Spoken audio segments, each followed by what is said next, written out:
Chapter 5. Accursed. You're frozen to the spot, watching as the winged beast that's been hunting you for days slowly transforms into Prince Kieran. It can't be. The face that looks back at you is half Kieran, half beast, ebony feathers taking place of his hair.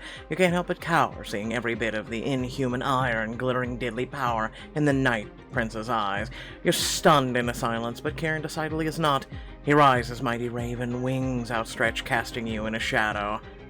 I told you not to leave the palace. That was all was required of you, and yet here I find you deep in the Fey woods in the dead of night. Did you hear nothing of the warnings I gave? You've never seen him like this, almost shaking with anger, and in his half-beast form he's even more beautiful and terrifying than ever. You are mine until the first day of spring, mine to protect, mine to lose. He points to the amulet at your neck, the symbol of your bound service to him. I won't be your prisoner any longer. His jaw works, eyes glittering with the ferocity of his displeasure as he stalks towards you. There is no changing our situations, you and I. At least you only have to wait until spring to be free. That's not... Oh, you mortals so used to lying to each other that you can't believe truth when you hear it. Yes, actually. I told you, it is not safe after dark. What if? His gaze jumps over you, taking in the muddy clothes slashed to ribbons from your bout with the Fey wildcats. His eyes harden. What if something more dangerous than a pack of wildcats had come across you first?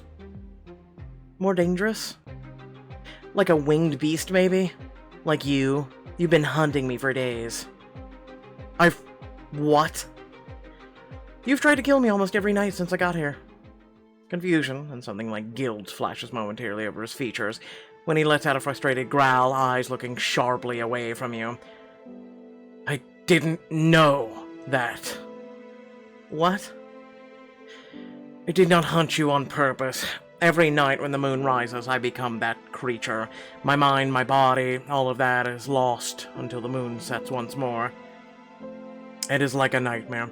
I remember only the barest scraps, and even those begin to fade with the moment I wake. You're cursed. The pieces begin to fall into place. Longclaw's fear that you would find out Kieran's secret, warning you away from this tower. So when you were warning me not to leave the castle at night, in a way he was protecting you. All the fight seems to leave Kieran at once. He heaves a sigh, one of his raven black wings lifting to hide his profile in the shadow. Yes, most of the danger you face here is me. His voice is bitter, full of disgust. Now that you know why, you must do as I say. Don't leave the palace at night. Do not go back into the woods. Swallow hard, wondering if that's a promise you can make. If I lied, would he even realize? He watches you, waiting for an answer, then impatiently shakes his head. I have no control over the beast that I become. I can't promise not to come after you again, Ella. But just go back to your room, please. You hesitate. He almost seems ashamed. Is he more angry that I ran away, or worried that he could have hurt me and not known? What happened to make him this way? Almost like every creature or person in this entire castle is, like, cursed. Hear the tale of the Heartless Prince to learn some of the answers you seek, as well as the origin of the curse that changed everything. Collect Kieran the Heartless. Baby so heartless, I am for real. Just had to do something with that. Kieran Heartless. In the twilight days of the Moon Court, the rulers gave birth to their first and only child. The court had already dwindled to a mere shadow of its former strength, but with all the most loyal servants long since fled. As young Kieran grew, he watched his family succumb to strange illnesses, tragic accidents, and all manner of magics.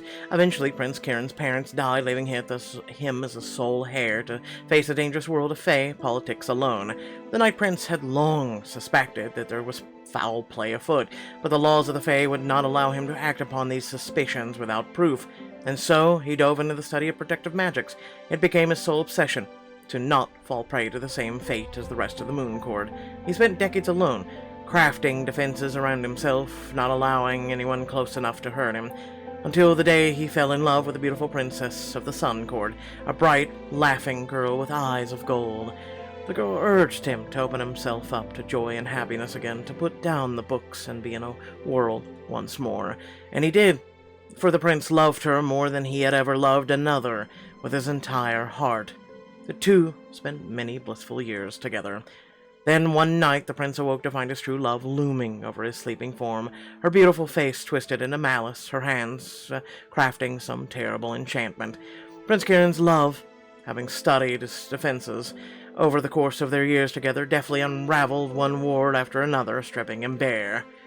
But the Night Prince had not spent decades of study in vain. He brought terrible and ancient magics to bear against the betrayer, just as the prince's curse seized his heart. Curse and counter-curse clashed, shattering Prince Kieran's heart into 1,000 pieces, twisting his fair form into that of a mindless beast. The princess, her true nature and intentions now revealed, fled back to the Sun Court. As punishment for her crimes, she was sentenced to 100 years in the Sun Palace dungeons. And Prince Kieran to this day is cursed to wander the moonlit wood in search of lost pieces of his broken heart. Unable to rest until his heart is whole again, and no longer able to feel anything at all, not even the pain of its breaking. Wow. That's kind of sad.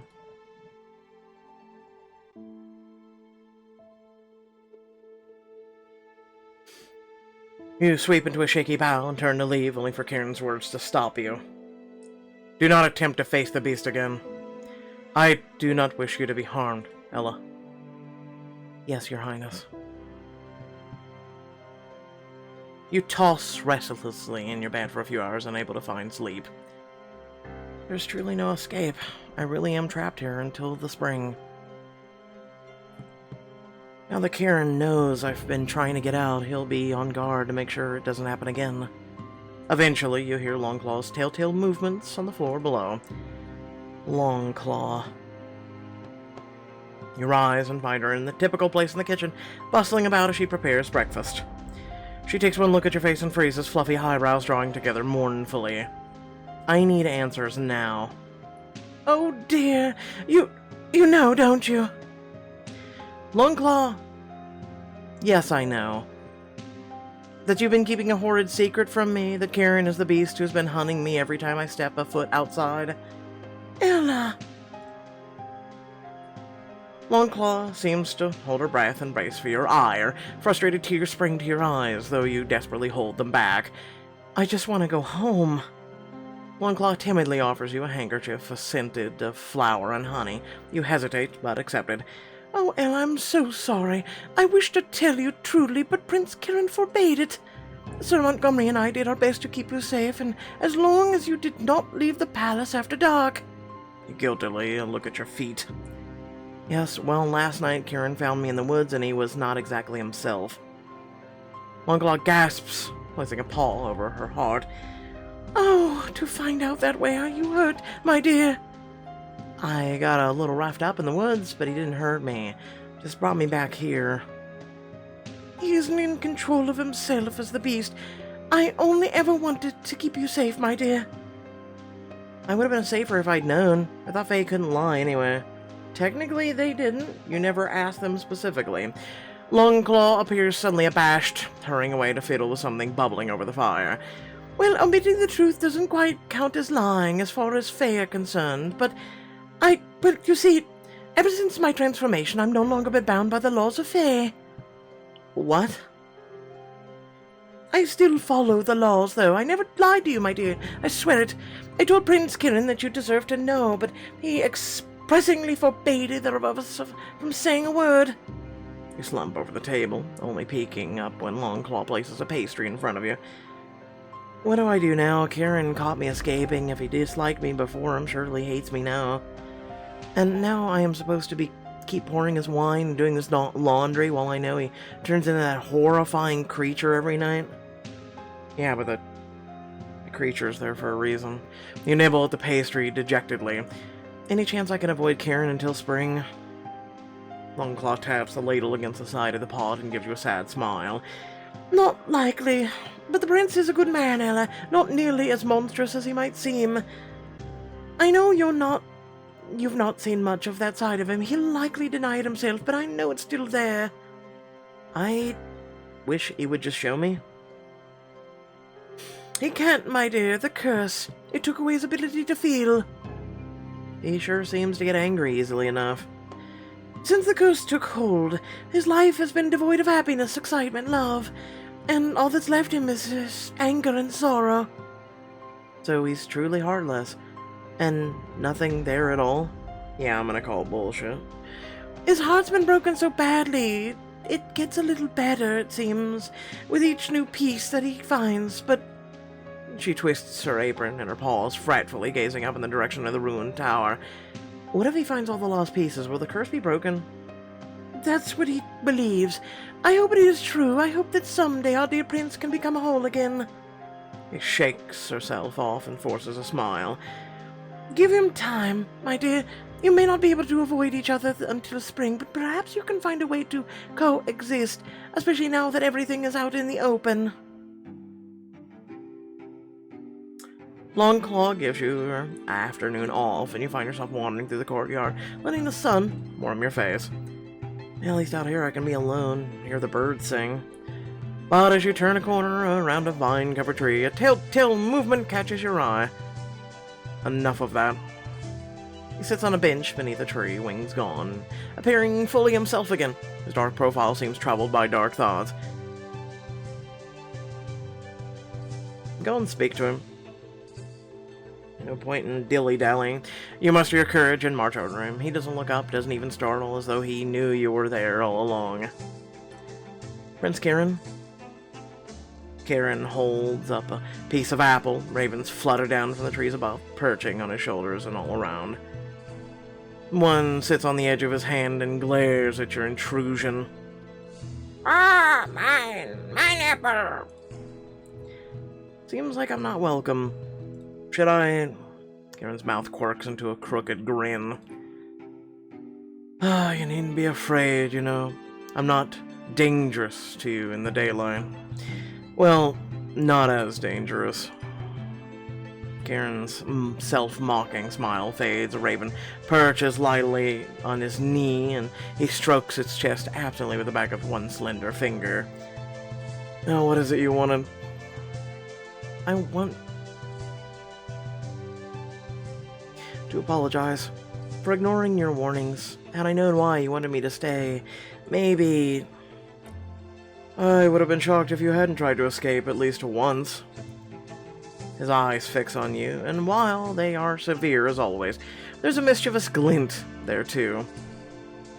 Mortals are not known to be obedient, especially those found tempting fate in the Fey woods.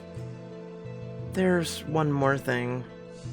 You hesitate, surprised by what you wish to say, and debating whether or not you should even try.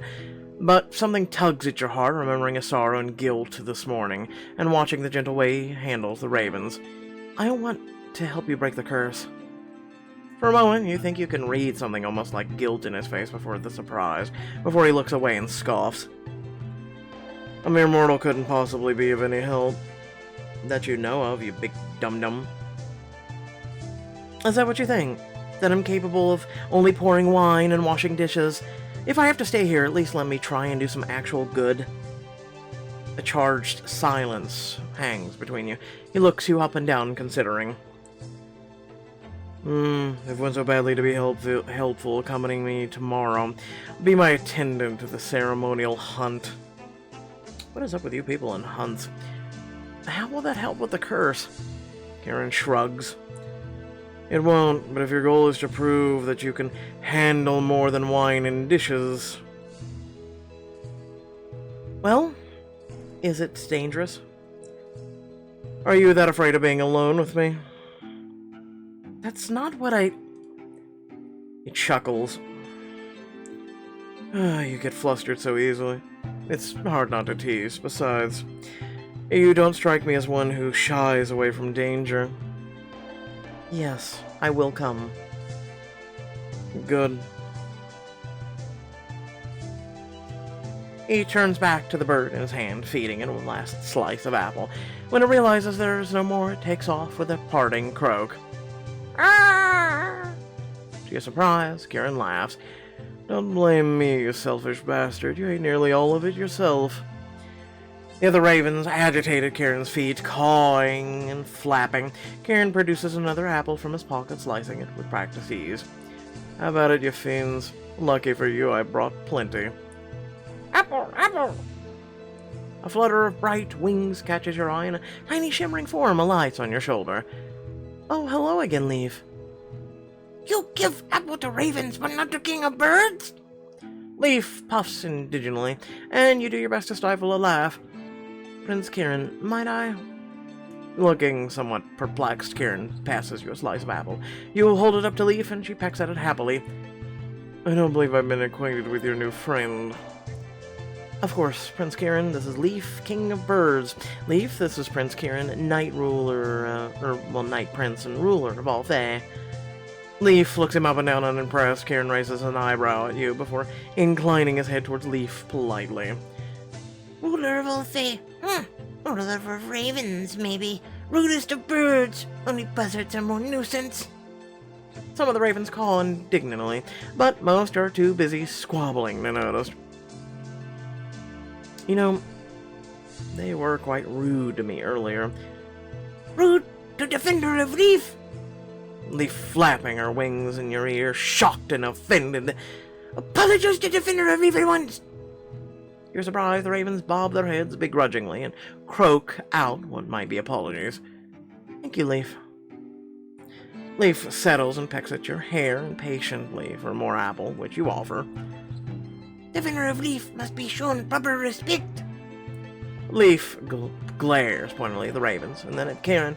The corner of the Night Prince's mouth twitches up in amusement. That she must. You stroke Leaf's downy head a few times. You serve the Prince of Ravens and not Leaf. If you tire of ugly Prince, you can come serve Leaf. Offer still open. You laugh and wave goodbye as Leaf finishes the apple slice and takes wings back to the forest. Kieran holds an offended hand over his chest, as though wounded. Ugly. He laughs as more ravens badger him, poking inquisitively beaks into his hands and pockets and flapping about his head.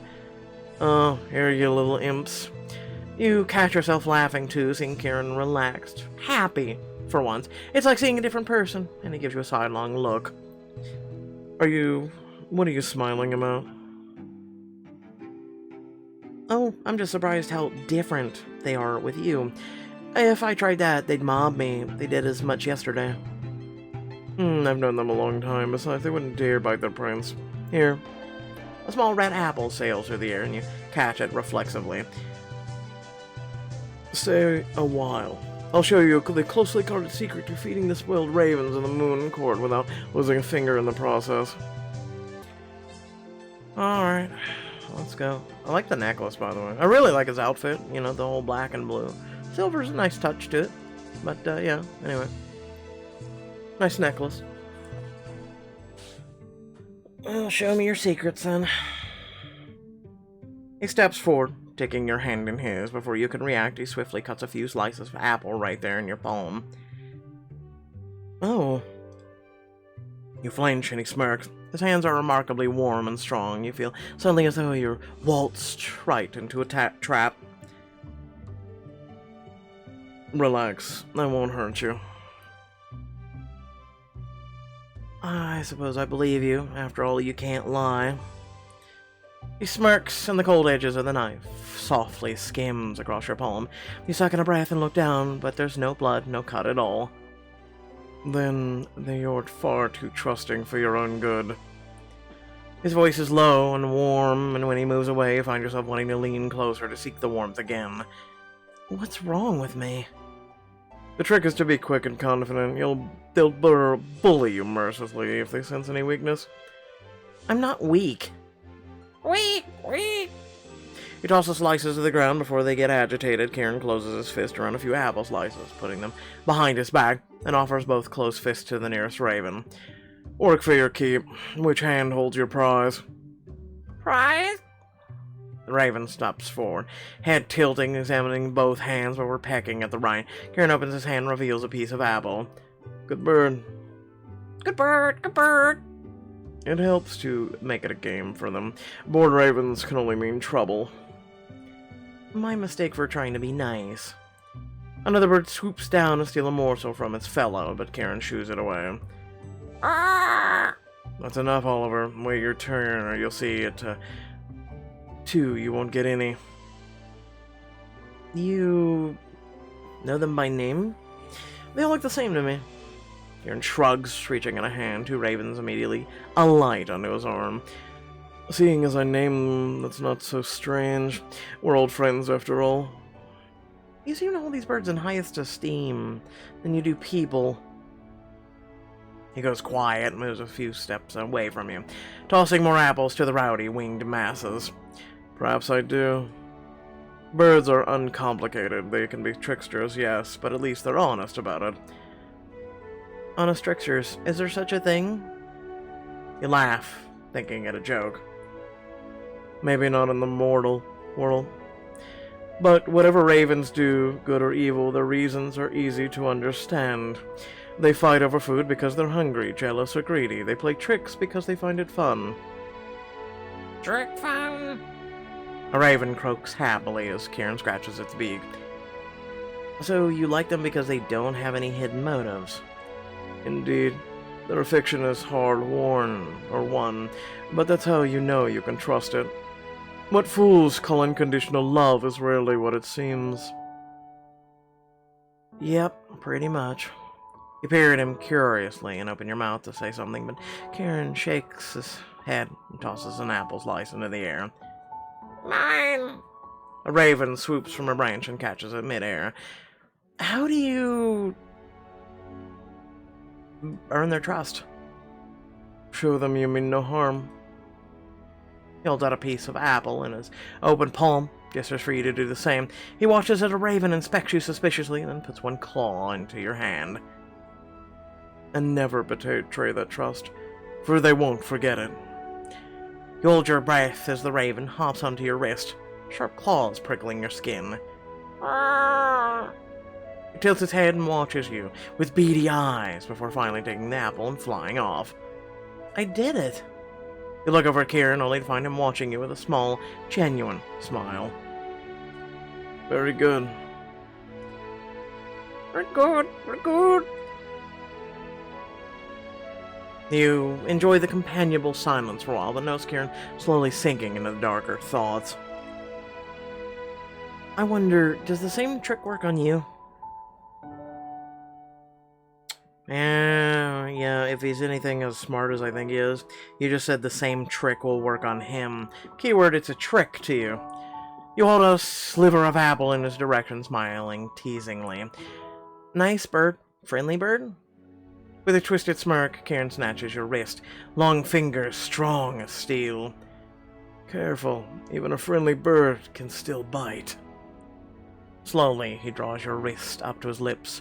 Your heart skips a beat as he eats the apple from your hand, nipping your fingertips before he lets you go. You shiver, the shock of his teeth on your skin still resonating for several more seconds. I'll keep that in mind. When the apples are truly gone, and the ravens lose interest and disperse, Kieran's relaxed contentment seems to leave with them. He stands stiffly looking off into the distance. Leave me. You look as if though you haven't slept an entire night. But as you start to protest, he raises a hand to silence you. I need you rested and alert for tomorrow. You must have your wits about you. Sighing, you do as you're told, leaving Kieran alone in the courtyard with his private thoughts.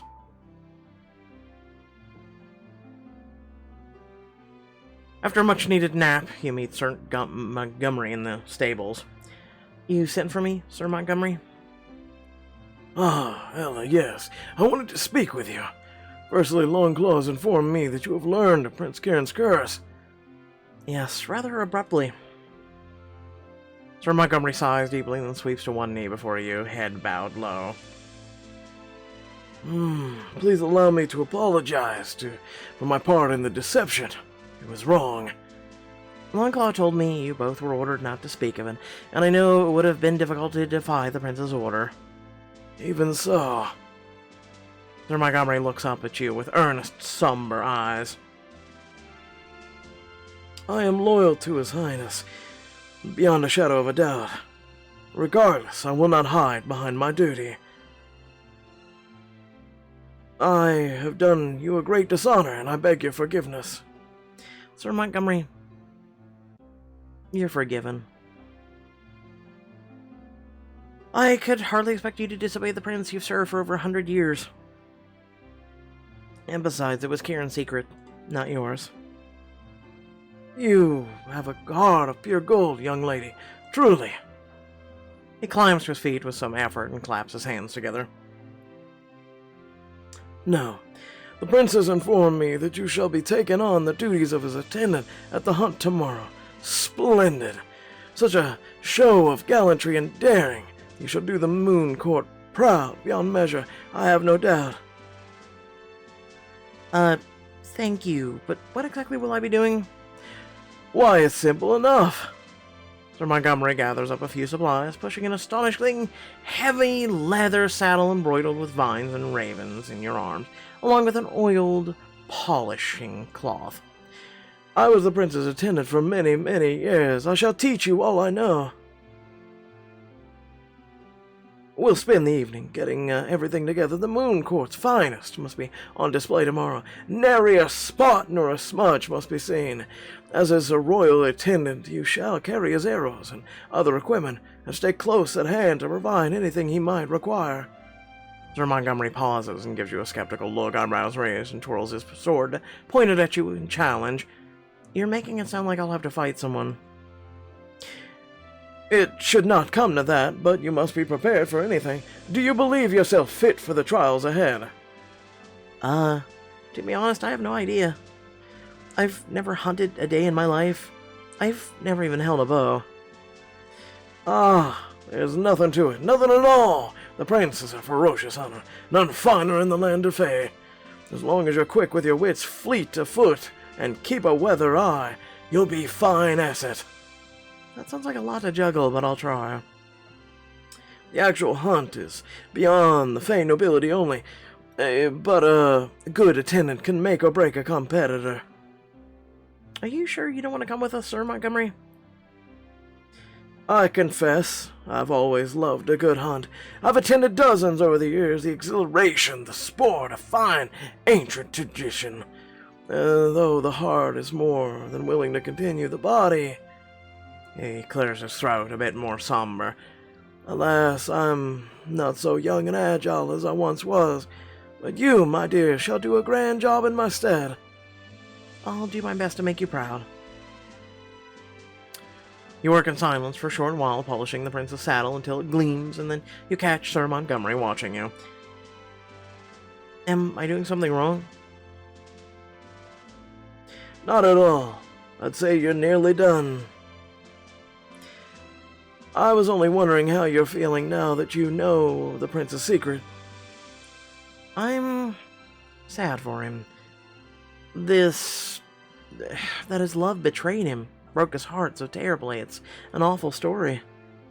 'Tis sad indeed, but I'm glad you know now. Perhaps it is easier to understand the prince's tactern ways. He feels little emotion anymore. He's cold, broken shadow of the prince we once knew. That must be hard, to watch him change like that. I only wish you could have known him before, Ella, before the curse, before losing everything and everyone he held dear.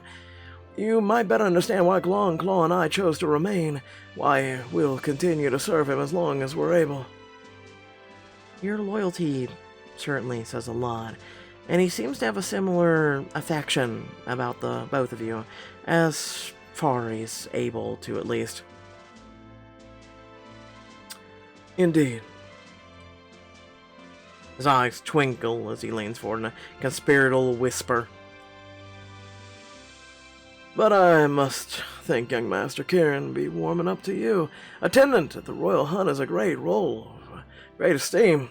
It's quite telling that he's chosen you to take up the mantle as my successor, as it were. chosen seems a bit, generous. This feels more like a test. He examines the arrows, testing each sharp point against his finger, running his hands over the glossy black fletchings. You should have seen the last hunt. The look on the face of the Sun Court rascals as the Moon Court prevailed yet again. He laughs merrily, and you can't help but smile too, despite the nervousness churning in your stomach. Their numbers cannot make up for our Lord's keen eye and swift arrows. I might actually be looking forward to this now. You make it sound so exciting. He smiles and suddenly falters. He places a hand on your shoulder, voice becoming grave. It is that you but mind you keep out safe out there. Don't let your guard down. Not for a moment. Why? It's just a game, isn't it? Fae will at times forget just how fragile mortals are relative to themselves. What may constitute a mere game to them may in fact prove quite deadly to you. It's kind of like vampires. You know, they try, at least some of them, try and treat humans with love and whatnot, and then they can break you like a twig. When the two Fae courts meet, will it be a cordial competition, or will you find yourself in mortal peril? Without further ado, please remember to like, share, and subscribe. Head down description below, links to social media, Discord, if you like to support me and my content. Without further ado, I love you beautiful faces! Make sure that if you wish to support the channel, hit that join button. There's a few options there. There's also a few options with the thank you. It would be greatly appreciated. Pretty much it goes to, you know, diamonds, VIP, goes to keeping the lights on, it goes to my medical, it goes to a lot of things. So consider every once in a blue moon, if you will, or whenever you have the ability to do so, of trying to give back in one or other way. If you can do so, that is fine as well. That is no obligation. It just helps me out as well as this community. But another way you can do, you know, help us all out is to make sure to like and share each video. Make sure to share the content and make sure to subscribe and make sure to watch the videos with, you know, no blockers on, because again, those are basically little pennies in a bucket, and you know, I'm sure you know, that adds up over time, and it's greatly appreciated. Hopefully I did this video justice. Hopefully you did enjoy, and without further ado, catch you all in the next one. Peace out.